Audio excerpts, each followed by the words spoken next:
primer video vimos cómo estimar el agrupamiento jerárquico a partir de un conjunto de datos binarios sobre una encuesta o basado en una encuesta del consumo de bebidas gaseosas, donde separábamos o podíamos separar a través del análisis a los consumidores que preferían las bebidas azucaradas de los que no, y ajustábamos dos métodos que podíamos comparar uno junto al otro mediante una función de R para ver las diferencias entre los dos criterios de agrupamiento, basados en distancias distintas, euclidianas y de Jacquard. Ahora vamos a seguir trabajando con el primer clúster, que era distancias de euclidianas, para mostrar cómo podemos evaluar estos agrupamientos, ¿sí? Evaluar la robustez y consistencia de estos agrupamientos.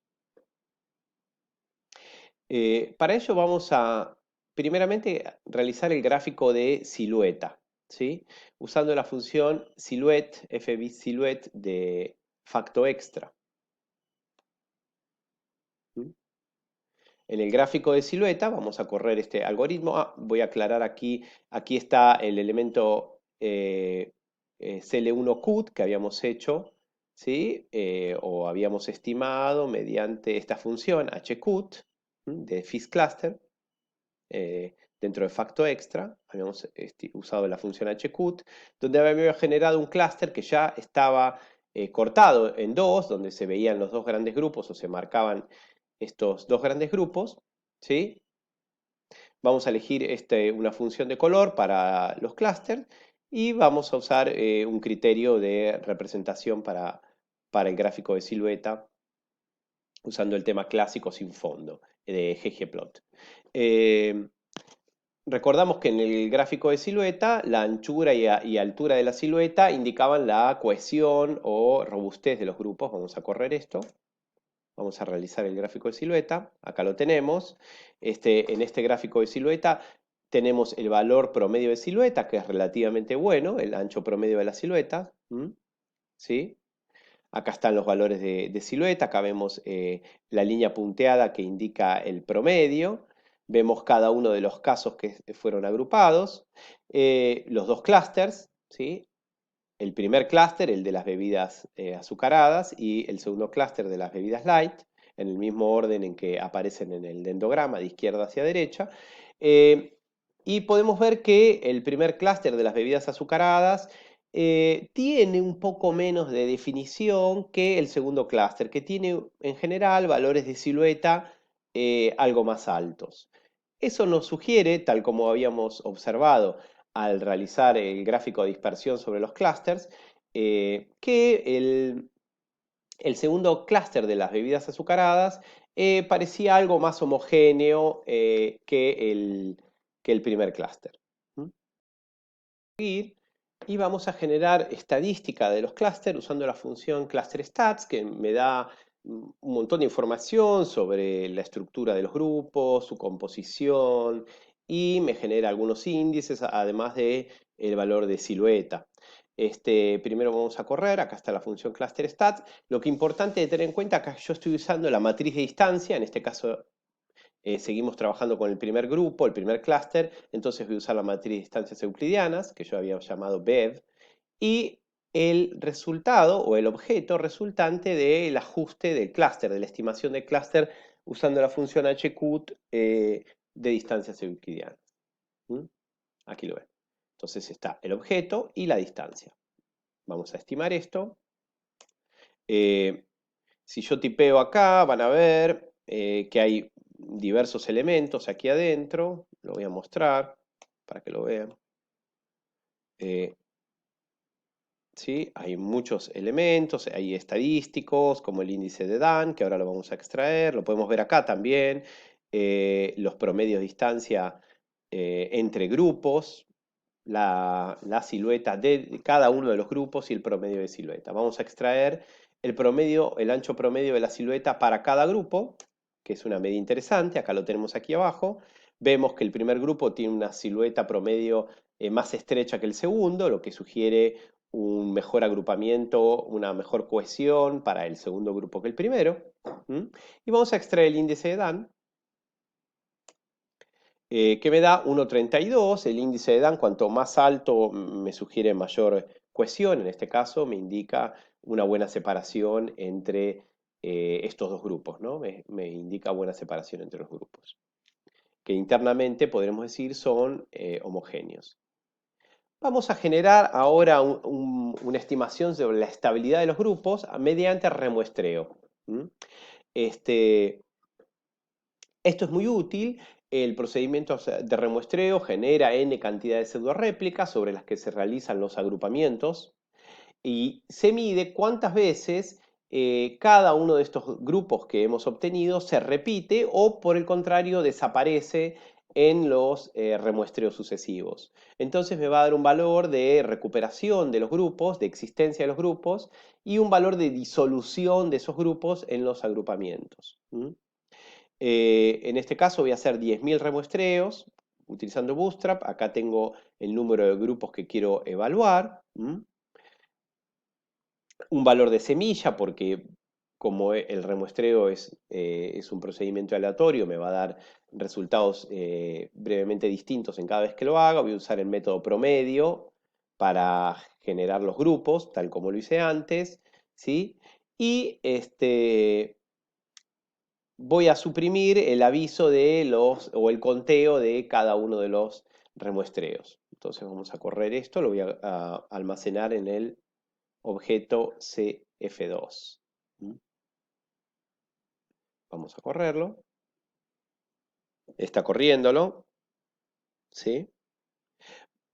Ya lo hizo. Vamos a imprimir el objeto con la función print. Aquí está. Entonces, vemos el resultado, el número de remuestreos, el número de los grupos encontrados, 2, y una medida de las distancias de Jacquard. Utiliza estas distancias para medir la distancia entre grupos, ¿sí? Cuanto más alto el valor de Jacquard, mayor separación, mayor definición hay entre los grupos. Vemos que el valor es equivalente, es alto, 0,98, cercano a 1, lo que me indica una buena separación entre los grupos. Vemos que los grupos se han perdido 248 veces, se ha perdido el primer clúster y 200 el segundo, lo que me indica que el segundo se ha recuperado más veces, está presente más veces, y acá están los grupos recuperados, ¿sí? 9738, 9738, o sea, un 97,38% de las veces se han recuperado los grupos. Esto, por otro lado, me indica que si bien hay unas pequeñas diferencias y parece que el segundo clúster, el de las bebidas light, es más homogéneo, y lo que indica una mayor homogeneidad también en las variables que lo componen, ¿no? En los casos, los dos grupos son buenos, ¿sí? Por lo que podemos pensar o podemos resumir que este agrupamiento fue correcto. Pero ahora podríamos avanzar un poquito más, y pensar si realmente estos dos grupos son significativos en su separación, ¿no? Entonces podemos hacer un test de hipótesis sobre estos dos grupos, sobre la matriz de datos multivariados. ¿Cómo podríamos hacer esto? Vamos a usar la función Adonis, que es un equivalente a MANOVA no paramétrico, que está dentro del paquete vegan, ¿sí? Y vamos a volver a utilizar las distancias euclidianas. Aquí hay que especificar las distancias que se utilizan, ya que Adonis es un método basado en distancias, o sea, pueden utilizarse distintas medidas de distancias. Vamos a usar la misma medida de distancia.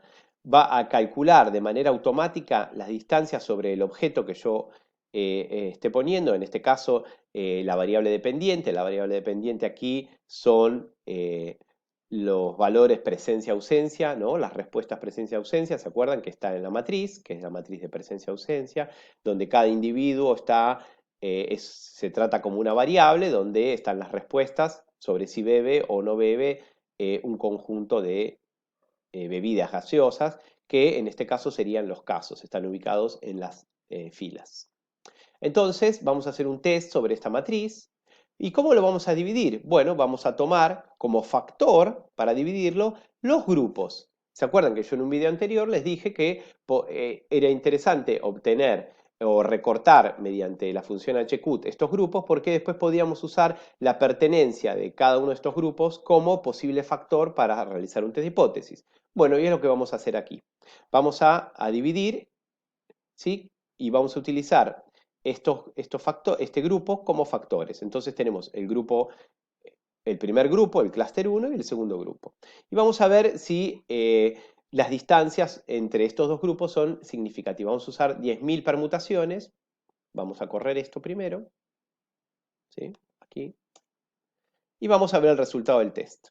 El resultado del test nos da la suma de cuadrados, la varianza dentro y dentro de los grupos. ¿Sí? Vemos que el valor de r cuadrado, ¿sí? Es de 46. Quiere decir que los factores, esta diferencia entre grupos que definimos, explica un 46% de la variación y que también nos da un valor de f de Fisher de 51.